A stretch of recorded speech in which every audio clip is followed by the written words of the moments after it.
इस वक्त एक बड़ी खबर आपको बता दें, कीव पर कब्जे की कोशिश के दौरान रूस के सैनिक करीब एक महीने तक कीव के आसपास के इलाकों में डेरा जमाए हुए हैं। इस दौरान रूसी सैनिकों ने अपनी सुरक्षा के लिए पुख्ता इंतजाम किए हुए हैं। यहां तक कि उन्होंने वहां लगे सीसीटीवी को भी तोड़ दिया है ताकि उनकी कोई भी गतिविधि रिकॉर्ड ना हो सके। राजधानी कीव में मौजूद न्यूज 18 के अरुण कुमार सिंह की ये रिपोर्ट आप देखिए। रूस के सैनिक कीव के आसपास जब घेरा डाल के महीने दिन रहे थे तो किस तरह से मिलिट्री बेस उन्होंने अपना बनाया था और वहां किया क्या था, इस बात की मैं मौके पर तस्दीक करने आया तो मुझे ये दिखाई दिया कि ये जो पहले तो मैं आपको दिखा दूं, ये जो बिल्डिंग है इसको उन्होंने अपने कब्जे में लिया था और इसमें वो रहा करते थे, यानी उनके कमांडर और उनके सैनिक यहाँ रहा करते थे। उसके बाद उन्होंने क्या किया कि इस फैसिलिटी में एक देखिए यहाँ पर छोटा सा गेट हुआ करता था, अब नहीं है गेट, वो उखड़ गया है पूरी तरह से। तो उनको डर था कि यहाँ से कोई अंदर आ सकता है, इसलिए उन्होंने क्या किया, लैंड माइन लगाई। वहां पर एक देखिए मोर्चा लगाया, जो सामने आपको मिट्टी का ढेर दिखाई दे रहा है, तो वहां पर बंकर बनाया, वहां पर उनके सैनिक तैनात रहते थे।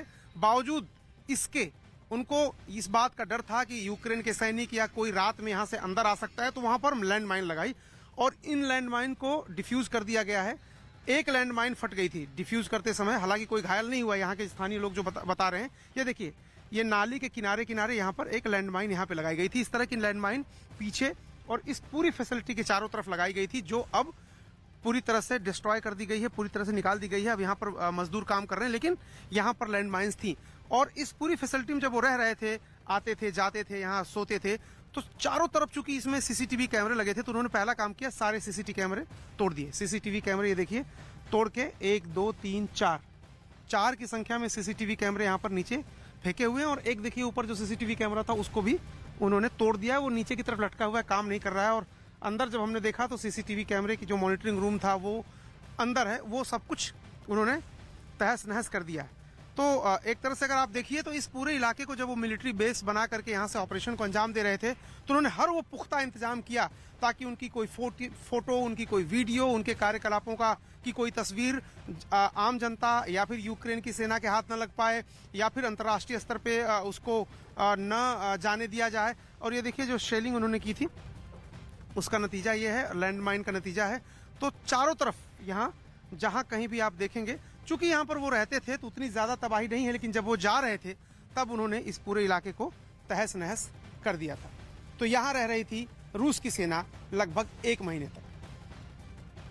और यूक्रेन में हमलों के बीच हो रहे नुकसान से पुतिन पर दबाव बढ़ता जा रहा है और पुतिन का अगला कदम क्या होगा, इस बात से अमेरिका भी परेशान है। अमेरिका को डर सता रहा है कि पुतिन कुछ वैसी गलती कर सकते हैं जो उसने दूसरे विश्व युद्ध में हिरोशिमा और नागासाकी में की थी। और अगर ये गलती एक बार फिर हुई तो उसकी तबाही से पूरी दुनिया में खलबली मच जाएगी।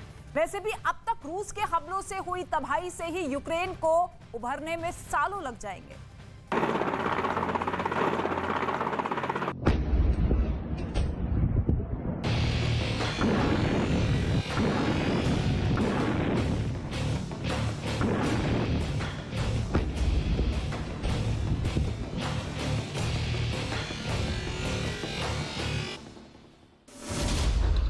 बम की बारिश,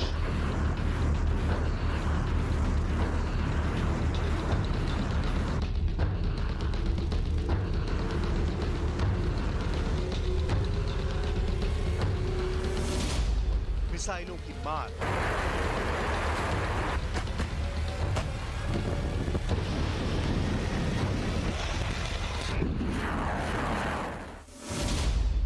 गरजते टैंक,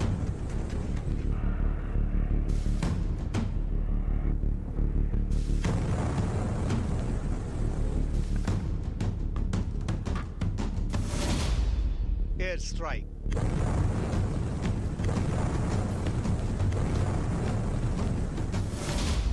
जलती इमारतें,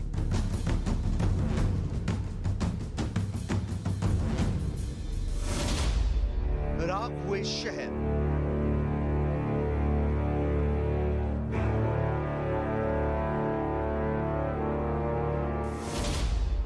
और एक खंडर देश।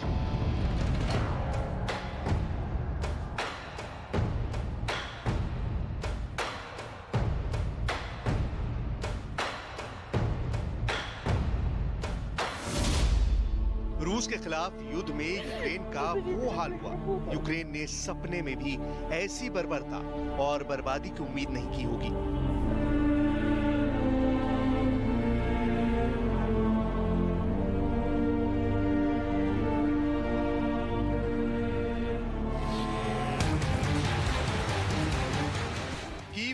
खार्किव हो या खरसान हो, यूक्रेन के हर शहर पर 24 घंटे से लगातार एयर स्ट्राइक और बमबारी हो रही है।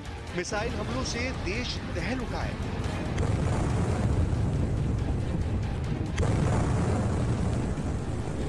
अब तो यूक्रेन को इन तस्वीरों की जैसे आदत सी हो गई है। बीते 50 दिन में आपने जो कुछ भी देखा वो तो सिर्फ झांकी है। अभी यूक्रेन की जंग में बहुत कुछ बाकी है।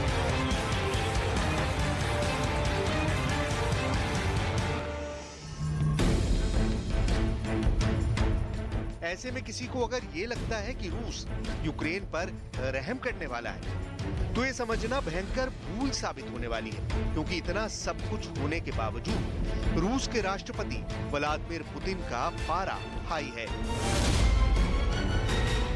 В Арктике и так называемые внерегиональные государства.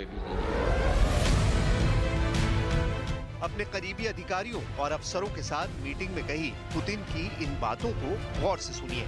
व्लादिमीर पुतिन आने वाले दिनों में पर्याप्त काम और काम के बढ़ जाने की बात कर रहे हैं। अब सवाल है, क्या है वो पर्याप्त काम जिसके बढ़ जाने की पुतिन चर्चा कर रहे हैं और जिसकी बातें वो सरेआम कर रहे हैं? वो क्या बात है जो पुतिन को नासूर बनकर चुभ रही है? वजह नंबर 1, पुतिन के गुस्से की पहली और सबसे अहम वजह है रूस की नेवी के अपने 2 शानदार फ्लैगशिप को देना, जिसने पुतिन को 440 वोल्ट का जोरदार झटका दिया है। दरअसल 3 हफ्तों के अंदर रूस ने अपने 2 वॉरशिप खो दिए हैं। 23 मार्च को मारियोपुल के पास रूस ने अपना लैंडिंग शिप ऑर्स्क खोया और अब 13 अप्रैल 2022 को ओडेसा के पास ब्लैक सी में रूस का फ्लैगशिप मिसाइल क्रूजर मॉस्कवा पर मिसाइलों से हमला कर डुबो दिया गया। ये यूक्रेन युद्ध में रूस का अब तक का सबसे बड़ा नुकसान है। यूक्रेन युद्ध में ज़ेलेंस्की के इस अचूक निशाने ने पुतिन के दिल पर वार किया है, जिसके बाद तो पुतिन की रेड आर्मी ने पूरे यूक्रेन को धुआं-धुआं कर दिया। यूक्रेन में हर जगह बम गिराए, मिसाइलों से हमले किए, क्या बड़ा क्या छोटा, हर जगह बराबर हमले किए। रूसी फौज की लगातार बमबारी से लोगों के आशियाने एक पल में खाक हो रहे हैं और शहर की खूबसूरत और ऐतिहासिक इमारतें चुटकियों में मलबे में तब्दील होती जा रही हैं। लेकिन आसमान से बरसता रूसी फौज का बारूद रुकने का नाम नहीं ले रहा है।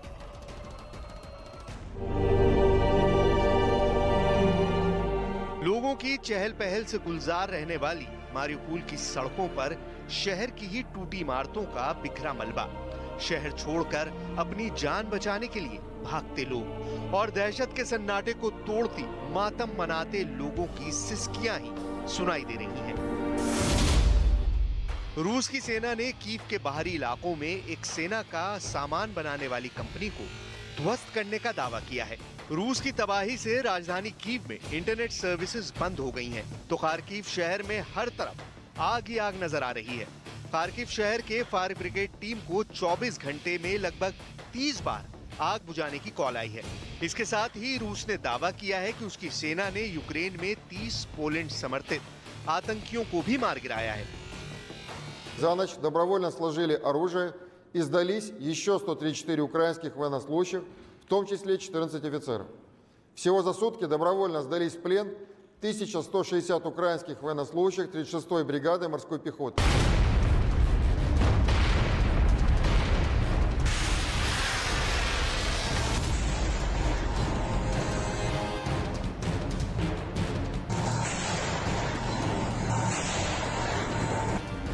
वजह नंबर 2, पुतिन के आग बबूला होने की दूसरी वजह भी रूस के शानदार वॉरशिप के तबाही से ही जुड़ी हुई है। यूक्रेन ने उन सभी सैनिकों और कमांडरों को सम्मानित किया है जो युद्ध को मॉस्कवा और लैंडिंग शिप ऑस को नेस्तनाबूद करने के मिशन में शामिल थे। जेलेंस्की का कहना है कि इन सैनिकों की बहादुरी के किस्से से यूक्रेन के नागरिकों और सैनिकों का मनोबल 100% बढ़ेगा। इतना ही नहीं, यूक्रेन की डाक सेवा ने वॉरशिप डुबाने की घटना के सम्मान में खास डाक टिकट जारी किया है। इस डाक टिकट ने पुतिन के गुस्से को और बढ़ा दिया है। सीधे सीधे कहे तो जेलेंस्की ने इस डाक टिकट के जरिए आग में घी डालने का काम किया है। इसके बाद रूस की सेना ने यूक्रेन के खिलाफ अपने जंगी हेलीकॉप्टरों से हमले तेज किए। रूसी सेना का सबसे खतरनाक KA-52 हेलीकॉप्टर एक के बाद एक यूक्रेन के सैन्य ठिकानों को नेस्तनाबूद करता हुआ नजर आया।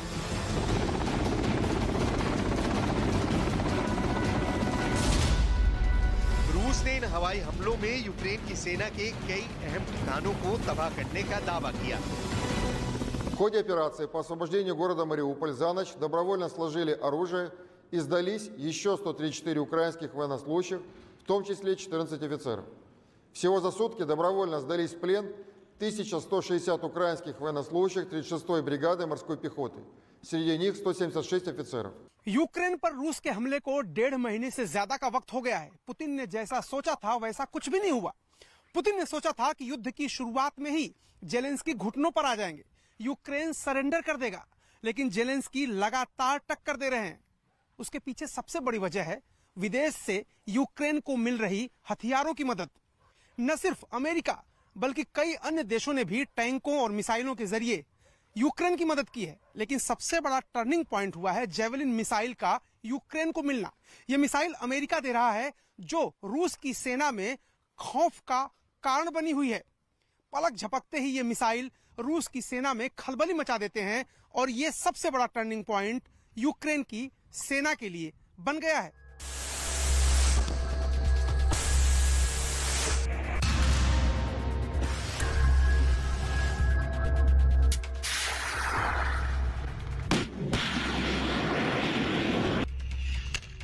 एक तरफ जेवलिन मिसाइल ने पुतिन के गुस्से को 7वें आसमान पर पहुंचा दिया है, तो अमेरिका रूस को जेवलिन मिसाइलों की सप्लाई लगातार कर रहा है, जिससे रूस चिढ़ गया है। Force can do tremendous work in terms of defending itself, and the Ukrainians demonstrate that each and every day. We've seen them again blunt the advance of a far superior force with respect to the Russians in terms of numbers and capability by using the right types of techniques and the right weapon systems. The Javelin, the Stingers have proven to be very, very effective in this fight. यही वजह है कि Putin के गुस्से की अब कोई सीमा नहीं रही है। इस गुस्से के पहले शिकार बने हैं रक्षा मंत्री सेर्गेई शोइगु। दावा किया गया है कि यूक्रेन जंग में अब तक सफलता न मिलने की वजह से पुतिन उनसे काफी नाराज थे और उन्हें चेतावनी भी दी थी, जिसके बाद ही रूस के रक्षा मंत्री सेर्गेई शोइगु को दिल का दौरा पड़ा। दिल के दौरे वाली खबर को इसलिए भी बल मिलता है क्योंकि पुतिन के रक्षा मंत्री पिछले कई हफ्तों से लोगों के सामने नहीं आए। जंग की शुरुआत में ही वो नजर आए थे। खबर है कि यूक्रेन के खिलाफ युद्ध के 50 दिन बीत जाने पर पुतिन बेहद गुस्से में है। आलम यह है कि यूक्रेन को डराने के लिए अब रूस यूक्रेन के खिलाफ परमाणु हथियार इस्तेमाल करने की धमकी देने पर उतर आया है। ये बात खुद साबित कर रही है कि यूक्रेन पर जीत का परचम लहराने के लिए रूसी सेना और खासकर रूस के राष्ट्रपति व्लादिमीर पुतिन की बेकरारी और बेसब्री बढ़ती ही जा रही है, जिस वजह से रूस की सेना यूक्रेन को हर एंगल से तबाह कर रही है। खबर के मुताबिक रूसी सेना को इस बात का फरमान दिया जा चुका है कि उसे किसी भी सूरत हाल में ये जंग जीत लेनी है। Українсько-білоруського кордону в Брестській та Гомельській областях. На Сіверському та Слобожанському напрямках обстановка без змін. На Південно-Бузькому напрямку противник намагається провести фортифікаційне обладнання позицій, поповнює запаси. इन सब के बावजूद यूक्रेन सरेंडर करने को तैयार नहीं है। ऐसे में आने वाले दिनों में रूस की रेड आर्मी और जेलेंस्की के जाबाजों में महायुद्ध का भड़कना तय समझिए।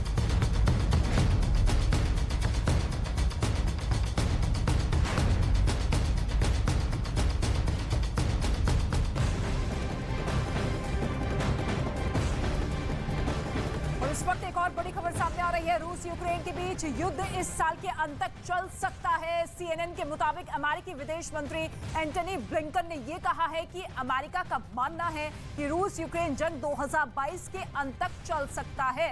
ये बातें CNN ने 2 यूरोपीय अधिकारियों के हवाले से बताई है। तो अमेरिका को ये लग रहा है कि दोनों देशों के बीच में जो युद्ध पिछले 50 दिन से जारी है वो इस साल के